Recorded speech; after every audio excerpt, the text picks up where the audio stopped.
sân bay quốc tế Đà Nẵng, thành phố Đà Nẵng. Bây giờ là 12 giờ kém 5 phút trưa, với nhiệt độ bên ngoài 26 độ C.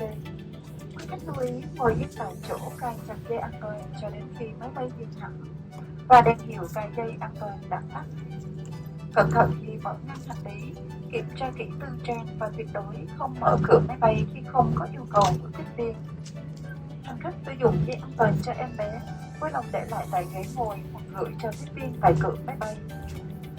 Thay mặt hãng hàng không quốc gia Việt Nam, thành viên Liên minh hàng không Skytrain, cơ trưởng Phạm Huỳnh Anh Quang, tiếp viên trưởng Trà My và phi hành đoàn xin kính chào tạm biệt và hy vọng sẽ được đón tiếp quý khách trên những chuyến bay tới.